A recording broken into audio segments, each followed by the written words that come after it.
आदरणीय मुलायम सिंह जी और अखिलेश यादव जी हमेशा चलते रहे।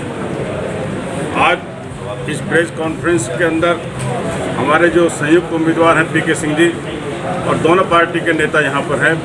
पत्रकार साथियों, उत्तर प्रदेश में जंगल राज कायम है। हम बुलंदशहर की धरती की बात कर रहे हैं, जो उत्तर प्रदेश में सबसे ज़्यादा अनाज पैदा करने वाले, जो उत्तर प्रदेश में सबसे ज़्यादा गन्ना पैदा करने वाले हैं। आज दुर्भाग्य है कि उत्तर प्रदेश का कि बुलंदशहर के चीनी मिलों पर कम से कम 200 करोड़ रुपया आज बकाया है। सत्ता में बैठे हुए लोग एक पैसा भी दिलाने के लिए किसान को तैयार नहीं है। आज किसान की फसल की लूट हो रही है। जो धान 3000 रुपये में पिछले साल खरीदा गया था, आज 1500 रुपये में खरीदा जा रहा है। जो मक्का का 1800 रुपये एनएसपी प्राइस था हमारा, आज 900 रुपये में मक्का को खरीदने का काम हो रहा है। किसान बर्बाद हो गया है, जिसे अन्नदाता कहते हैं। आज दोहरी मार उत्तर प्रदेश में पड़ रही है। डीजल महंगा है, बिजली महंगी है, खाद महंगा है और उसके उपज के जितने भी फसलें हैं वो सारी की सारी उनको लूटने का काम हो रहा है। केंद्र सरकार ने जो अध्यादेश जारी किया है वो काला कानून है हिंदुस्तान के किसानों के लिए। किसानों को गुलाम करने का वो कानून है। क्या किसानों के जो फसल पैदा होगी उसका मिनिमम सपोर्ट प्राइस जो है उसको उसमें ना लिख कर के ये बताया कि ये सरकार उद्योगपतियों की सरकार है, ये जमाखोरियों की सरकार है। जो पहले स्वर्गीय चौधरी चरण सिंह जी ने ये गोदामों पे छापे डाल के इसको बंद किया था, उन गोदामों को दोबारा अनुमति दी जा रही है कि किसानों की फसल को लूट के अपने गोदामों में भर के 3-3 गुने रेटों पर 2 महीने बाद ये लोग बेचेंगे।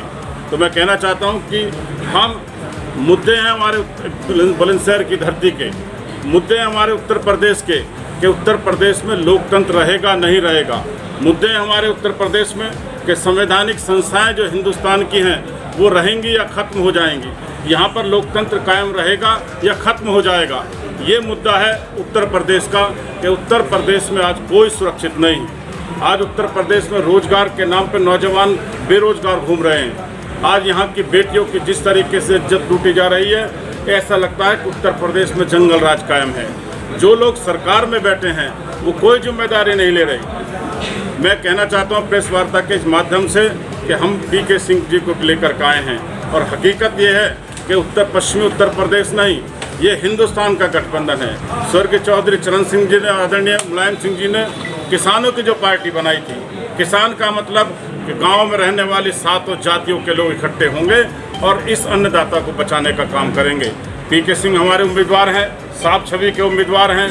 इनकी पृष्ठभूमि हमेशा से क्षेत्र के अंदर हर दुख दर्द में लोगों के बीच में जाने रही है। तो मैं इस प्रेस वार्ता के माध्यम से कहना चाहता हूं कि बुलंदशहर की ज़मीन ये तय करे कि उत्तर प्रदेश में जो सरकार है, क्या उन्होंने व्यापारियों का भला करा? क्या यहाँ के नौजवानों को रोजगार दिया? क्या किसानों की फसल को लूटने वाले लोगों पे कार्रवाई करी? आज किसान अपने आंसू रो रहा है, खून के आंसू रो रहा है। किसान आत्महत्या करने पे मजबूर हो गया है। आज ऐसी परिस्थिति में इस लोकतंत्र में जो महात्मा गांधी जी ने व्यवस्था दी है, इसमें डॉक्टर अंबेडकर जी ने जो संविधान बनाया है, उस संविधान के तहत हम अपना मत इस बुलंदशहर के बीच में ले जाना चाहते हैं कि हमें मत तय करें कि कौन लोग हैं आपके क्षेत्र के उम्मीदवार। जो लोग सत्ता में बैठे हैं, क्या उन्होंने बुलंदशहर का विकास किया है? यहाँ पर कितने लोग मंत्री रहे हैं, क्या उन्होंने बुलंदशहर को दिल्ली से जोड़ने का काम करा है?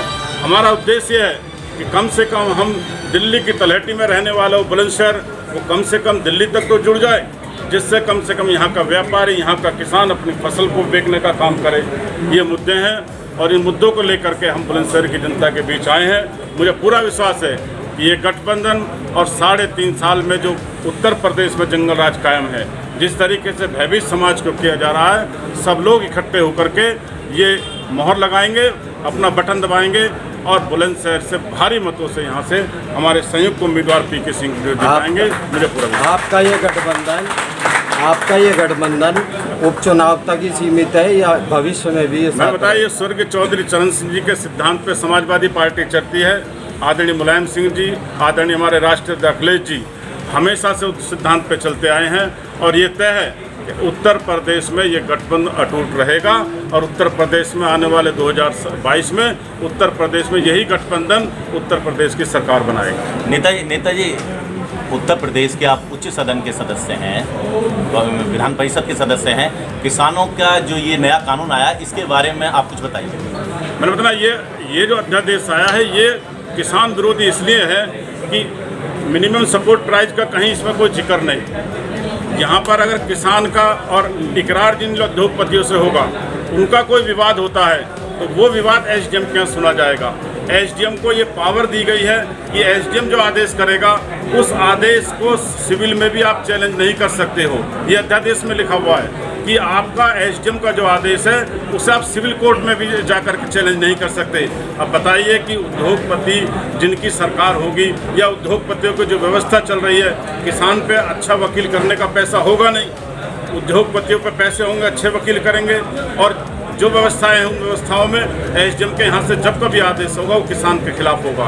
तो हम लोगों का ये जो कानून किसी की जानकारी में नहीं लिया गया, किसी पार्टी से पूछा नहीं गया, ये एक कानून थोपा गया है और थोपने का उद्देश्य है कि हिंदुस्तान का वो अन्नदाता जो 85% है, जो गांव का है, किसान का है, उसको गुलाम बनाने का काम हो रहा है। और ये सोच अंग्रेज की थी कि अंग्रेज जानता था कि किसान अगर यहाँ पर अन्न पैदा कर देगा तो राज मांगेगा, इसलिए वो नील की खेती कराते थे।